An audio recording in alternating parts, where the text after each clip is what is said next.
মাতৃপিতৃ শ্মশান স্থান 25-24 বছর পূর্বে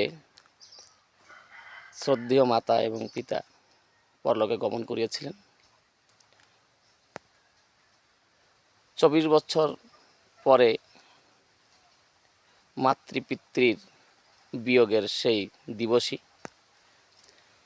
2025 জানুয়ারি 1 থেকে আমরা আরম্ভ করেছি দিবসী অনুষ্ঠান করিবার তরে চলিতেছে এবং আমার পিতৃ সমতুল্য জ্যেষ্ঠ ভ্রাতা বিনয়বাবু এবং আমার স্ত্রী সুস্মিতা মণ্ডল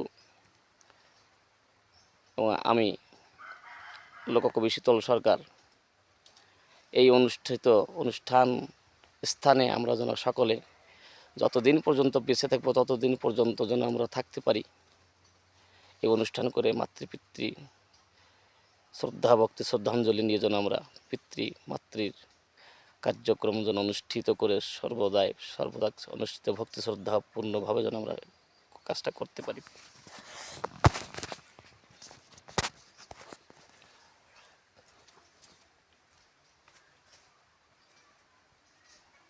চ্যানেল অনুষ্ঠিত সকলের পাদপদ্মে আমার পূর্ণ শ্রদ্ধা পূর্ণ ভক্তি অনুযায়ীভাবে আমি প্রণাম জানাই সকলকে।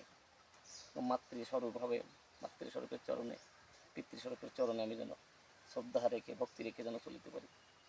এবং আমার বড় ভাই জ্যেষ্ঠ ভ্রাতা আজ আমাকে এই চামর এবং গঙ্গুর হাতে দিয়ে আশীর্বাদ করেছেন রামায়ণ গাইবার তরে। শ্রদ্ধেয় আমার গুরুমাতা শ্রদ্ধেয় গুরু মহাশয় হরবিলাস সরকার 18 নম্বর কারাগার উড়িষ্যাতে কুমারকোটে থাকেন তিনি। তার আদেশ অনুযায়ী আমি আমার বড় ভাইয়ের হাত থেকে চামর গঙ্গুর গ্রহণ করলাম, আমাকে পূর্ণ আশীর্বাদ করিয়া দিলেন আজকে। হরিবল হরিবল।